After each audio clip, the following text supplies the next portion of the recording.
Aduh, si Ahmad sama si Budi kerjanya ribut terus. Pusing deh.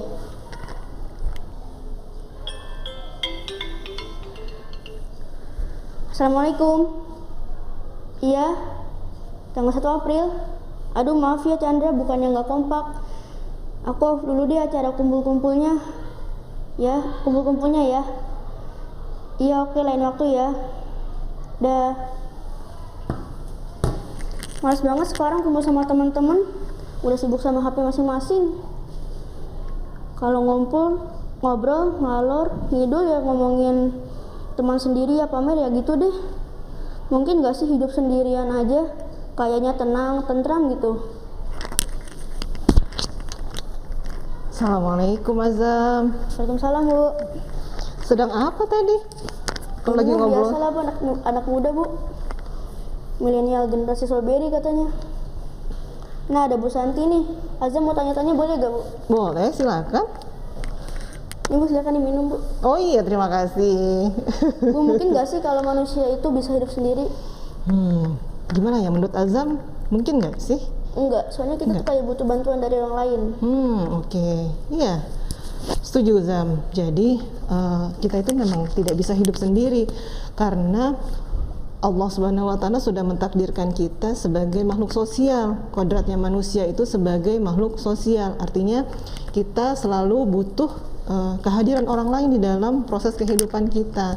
Jadi rasanya kalau ada orang yang bisa bertahan hidup sendiri, kayaknya nggak mungkin ya. Jadi sehebat apapun seseorang itu pasti membutuhkan orang lain juga di dalam hidupnya. Berarti tidak bisa ya Bu, manusia tidak bisa hidup sendiri? Iya, jelas tidak bisa begitu. Karena kalau misalnya kita memaksakan diri pun berarti kita menentang kodrat Allah gitu ya. Karena di dalam Quran pun juga Allah sudah menerangkan bahwa manusia itu diciptakan bergolong-golongan kan gitu. Jadi ada kelompok manusia, ada populasi manusia. Jadi artinya memang manusia itu tidak hidup sendiri, hidup bersama kelompoknya, hidup bersama orang lain di sana. Begitu Azam. Bu, gimana mengenali orang-orang yang bisa dijadikan teman dekat sih Bu? Oh iya. Jadi salah satu pihak yang bisa hadir di dalam kehidupan kita adalah seorang teman ya Zam ya. Iya. Gitu. Nah tadi Azam tanyakan gimana ya supaya kita bisa mengenali teman yang baik ya. Memang di dalam pertemanan atau pergaulan kita harus mengenali ciri-cirinya supaya kita tidak salah dalam memilih teman ya. Karena tidak mungkin semua orang bisa kita temani, karena Rasulullah pun juga sudah menjelaskan di dalam hadisnya yang diriwayatkan oleh Imam Bukhari dan Muslim bahwa ibarat pertemanan itu Zam, ibarat seorang penjual minyak wangi dan seorang pandai besi. Nah ya, kalau berteman sama seorang penjual minyak wangi itu kita bisa kebagian wanginya juga, iya kan? Karena kan dia selalu bergaul dengan minyak wanginya, karena dia berjualan minyak wangi. Paling tidak kita kecipratan wanginya juga. Nah sama halnya kalau misalnya kita berteman sama si pandai besi, Azam tahu tukang pandai besi ya? Kalau zaman Rasulullah itu ya yang bikin senjata-senjata ya untuk bikin pedang dan sebagainya. Nah itu ketika dia membuat peralatan seperti itu kan menggunakan besi yang dilelehkan, menggunakan api. Nah itu ketika kita berdekatan dengan orang itu juga pasti akan kecipratan apinya atau paling tidak kebagian juga nih asapnya ya yang baunya nggak enak. Nah gitu. Nah jadi di sini Rasulullah sudah menjelaskan bahwa sebenarnya dalam pertemanan itu kita harus mengenali mana teman yang bisa memberikan kita kebaikan, mana yang tidak, artinya mana yang bisa memberikan faedah, yang memberikan manfaat buat kita, mana yang tidak begitu. Oh gitu Bu. Ada tidak Bu ciri-ciri teman yang baik? Oh iya, tentu ada ya. Supaya kita tidak salah memilih teman, kita harus kenali dulu ciri-cirinya ya. Ada banyak sebenarnya ciri-ciri yang dianjurkan, yang disarankan bisa kita perhatikan sebelum kita menjadikan orang tersebut sebagai teman baik kita. Yang pertama yang bisa dilihat pertama kali adalah ketaatannya dalam beribadah Zam. Begitu kita bisa lihat nih, kalau misalnya taruhlah Azam baru mengenal seseorang ya, Azam pengen sih sebenarnya berteman sama dia, tapi Azam belum terlalu kenal. Azam bisa cek dulu, lihat nih si Fulan ini gimana ya sholatnya ya gitu ya, kemudian dia biasa ke masjid nggak ya kalau sholat gitu. Itu dari dalam hal ketaatan ibadahnya. Terus apalagi Zam, misalnya kita lihat lagi dia jujur nggak ya gitu ya, kemudian dia amanah nggak ya bisa bertanggung jawab nggak ya gitu ya, atau jangan-jangan dia berteman tulus atau enggak ya gitu ya. Kalau kita berteman sama dia tuh dia bisa tulus nggak ya terima kita, apakah dia kemudian bisa menyayangi kita, bisa menjaga aib-aib kita gitu ya. Kemudian kita bisa lihat lagi ketika adab-adabnya dia bagaimana, kemudian akhlak dan perilakunya seperti apa, baik atau tidak, apakah dia bisa mengajak kita kepada kebaikan gitu ya. Itu diantaranya yang perlu kita lihat sebelum kita memutuskan untuk menjadikan seseorang itu sebagai teman baik kita. Begitu Azam. Apa itu termasuk pilih-pilih teman, Bu? Boleh nggak sih kita pilih-pilih teman? Nah gini, sebenarnya di dalam Islam pun wajib memilih teman, karena tadi Rasulullah sudah menggambarkan dalam hadis tersebut, artinya kita harus hati-hati dalam memilih teman, karena kan kalau tidak hati-hati kita bisa terjerumus ya. Mohon maaf misalnya kalau misalnya Azam tidak memilih teman mana yang baik mana yang tidak, kan bisa saja misalnya orang-orang yang tidak baik kemudian Azam jadikan teman ya, berasal dari lingkungan yang tidak baik kita jadikan teman, tapi kan tidak demikian gitu. Makanya Rasulullah pun sudah memperingatkan gitu supaya kita berhati-hati dalam memilih teman, jangan sampai nanti seperti si penjual tukang pandai besi ya, kita bisa kecipratan apinya. Nah di dalam Quran pun Allah Subhanahu Wa Taala sudah memberikan gambaran bagaimana seorang manusia yang menyesal nih ketika dia hidup di dunia tidak bisa mendapatkan teman yang baik. Itu ada di surat Al-Furqan ayat 27 sampai 29. Di situ diceritakan bahwa ada pengakuan penyesalan ya, kenapa saya dulu bersahabat sama si fulan padahal ternyata si fulan itu mengajak saya kepada jalan yang sesat ya, mengajak kepada kemaksiatan begitu. Nah karena dia tergoda dengan setan akhirnya dia terjerumus. Nah ini karena mungkin di awal tadi dia tidak memilah dulu mana teman yang baik, mana yang tidak baik. Jadi kalau memilih teman itu wajib gitu ya. Iya. Cara untuk tidak berteman dengan orang yang tidak baik itu gimana sih, Bu? Ya begini Zam, jadi yang pertama supaya kita tidak salah dalam memilih teman, yang pertama adalah tentu kita kenali tadi ciri-cirinya ya, ciri-ciri teman yang baik dan teman yang tidak baik itu yang pertama. Kedua adalah kita datangi tempat-tempat yang baik juga gitu. Misalnya kalau Azam kepingin punya teman yang baik, tentu yang kita datangi juga tempat-tempat yang baik juga, karena di sanalah nanti Allah pertemukan kita juga dengan orang-orang baik gitu. Ibaratnya begini Zam, kalau ibaratnya kalau orang-orang soleh itu pasti dikumpulkan dengan orang-orang soleh gitu ya. Mohon maaf misalnya orang-orang yang suka main judi, pemabuk itu pasti kumpulnya sama yang seperti mereka juga gitu. Jadi kalau misalnya kita juga kepingin mendapatkan teman yang baik supaya kita terhindar dari teman-teman yang tidak baik, ya kita juga harus mendatangi teman-teman tempat-tempat yang baik juga gitu, yang berisi orang-orang yang baik di sana gitu. Nah kemudian yang terakhir ini yang juga sangat penting adalah dari kitanya juga Zam, dari dirinya Azam misalnya ya, karena kan Azam juga akan dipilih sama orang lain untuk menjadi temannya dia gitu. Jadi ketika Azam juga kepingin punya teman yang baik, kita juga harus bercermin sama diri kita, Azam nih, kita nih sudah bisa belum ya menjadi teman yang baik bagi teman kita nantinya. Nah gitu, jadi ketika kita juga kepingin teman yang baik, kita juga harus menjadi baik dulu. Nah ya, supaya kita terhindar dari salah memilih teman, begitu ya, kita bercermin juga dengan diri kita. Karena kalau kita baik, insya Allah Allah pertemukan juga dengan teman-teman yang baik. Sebaliknya kalau kitanya misalnya azamnya misalnya, mohon maaf, misalnya azamnya malas-malesan sholatnya dan lain-lain gitulah, katakanlah nakal dan sebagainya misalnya ya akan cocoknya ketemunya sama teman-teman yang serupa juga begitu. Karena ada orang bijak mengatakan Zam, kalau kita mau mengetahui seseorang, kita lihat siapa temannya gitu. Misalnya Azam mau kenal nih sama teman baru ya, si fulan katakanlah, ada orang baru, ada kenalan baru Azam pengen tahu nih sebenarnya si fulan ini seperti apa sih. Kita bisa lihat dia bergaulnya dengan siapa, teman-temannya siapa aja sih. Oh ternyata si fulan itu teman-temannya senang ke masjid misalnya. Oh ternyata si fulan ini sering mengaji kalau sore gitu ya, dan seterusnya. Nah itu Azam bisa tahu tuh, oh ternyata si fulan ini baik karena teman-temannya juga seperti ini. Sama halnya juga kalau misalnya kita mendapati ada teman yang kurang baik, kita juga bisa lihat dari pergaulannya, siapa teman-temannya oh ternyata teman-temannya tukang mabok misalnya. Oh ternyata teman-temannya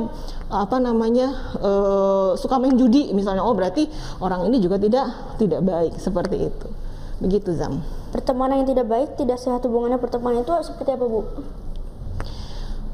Pertemanan yang tidak baik ya, hubungan pertemanan tidak sehat gitu ya.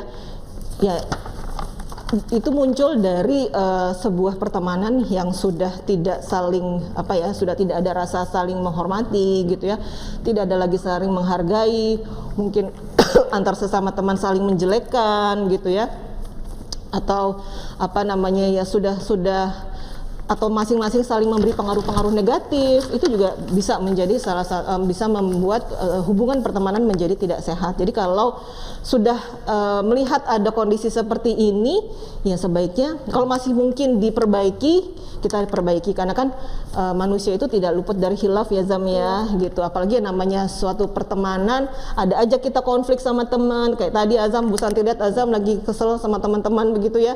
Nah itu ada saja, itu namanya manusiawi. Tetapi ketika kondisinya sudah tidak bisa dipertahankan, artinya sudah saling tidak sehat gitu ya, sudah memunculkan satu hal-hal yang negatif. Nah itu sebaiknya kita mundur saja, kita cukup kenal saja, tapi tidak perlu dijadikan teman yang akrab lagi ya. Kita bisa cari teman lain yang lebih baik gitu. Silakan Bu, minum dulu Bu. Oh iya. Batuk-batuk ya Bu. Azam bisa aja, tahu aja nih Azam, makasih saya. Bismillah, yuk kita minum dulu yuk. Bismillah.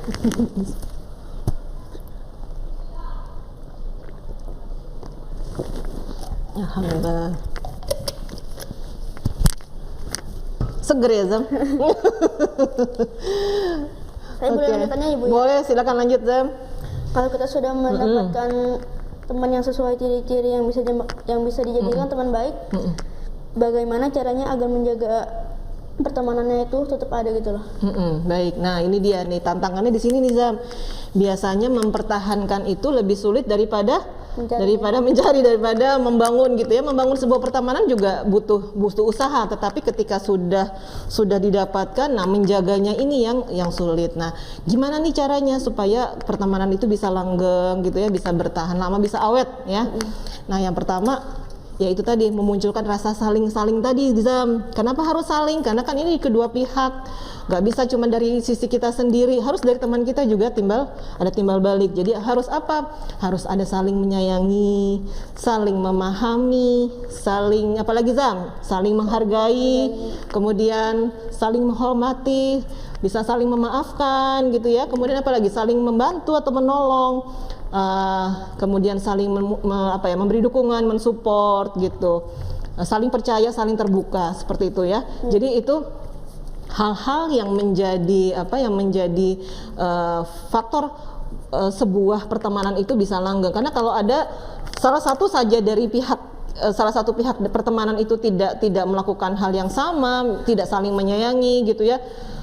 Azam sayang sama teman, tapi teman Azam tidak demikian. Azam bisa memaafkan teman Azam, tapi dari sana tidak begitu. Nah ini lama-lama akan merenggangkan sebuah hubungan. Nah ini yang tadi Azam bilang bisa menjadi tidak sehat juga lama-lama kalau ini dibiarkan begitu. Nah supaya menjadi awet hubungannya itu harus kedua-duanya berkomitmen seperti itu, harus saling menghargai, saling menyayangi dan seterusnya tadi begitu. Nah makanya tidak heran kalau misalnya ada nih di angkatannya bunda atau ayahnya Azam misalnya ya, ada teman masa kecilnya gitu ya, yang kemudian masih sampai sekarang masih terjalin dengan baik, masih menjalin silaturahim dengan baik. Nah itu bisa jadi karena mereka menjaga itu tadi, rasa saling menghargainya, saling menghormatinya.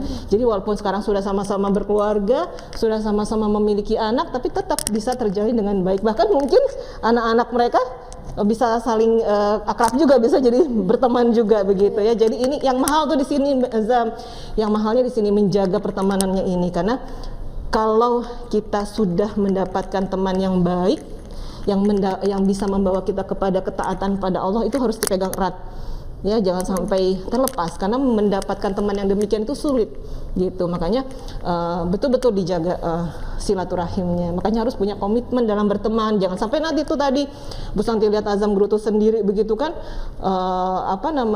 sudah saling cuek-cuekan seperti itu gitu. Jadi itu bisa merenggangkan sebuah hubungan pertemanan gitu ya.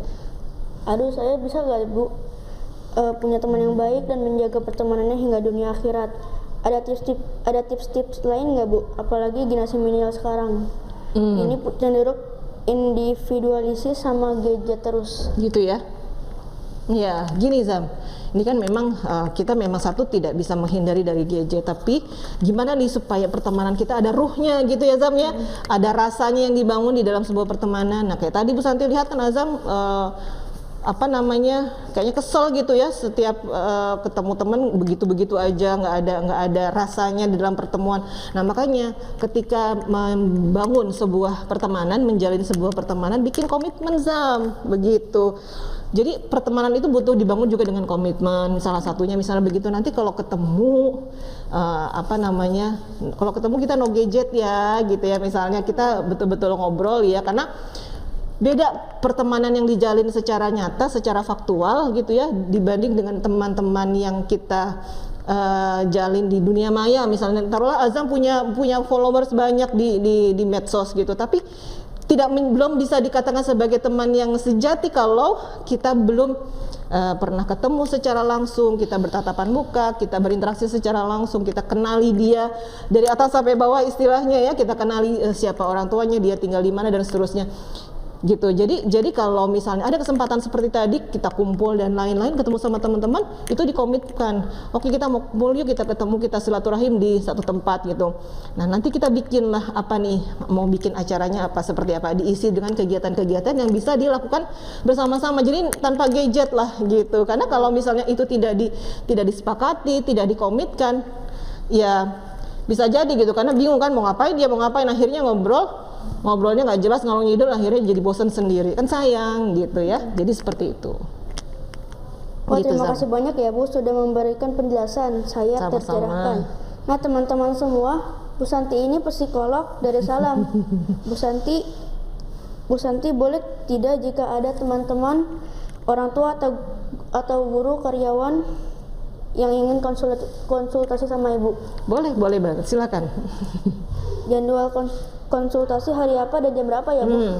Kalau untuk keberadaan Bu Santi, rentang waktunya bisa dari hari Senin sampai Kamis, tapi tetap nanti untuk ketemunya bikin perjanjian dulu ya. Jadi mau ketemunya hari apa, jam berapa, biasanya bikin perjanjian secara pribadi gitu. Nanti baru disediakan waktu dan waktu yang free-nya, yang luangnya ya, seperti itu nak. Terima kasih Bu Santi sudah datang Sama-sama. ke studio Dada TV. Sama-sama Azam, terima kasih kembali. Demikian acara ngobras kita, episode bimbingan konseling, yaitu bijak dalam memilih teman. Sampai jumpa dalam episode lainnya. Salam semangat. Salam semangat.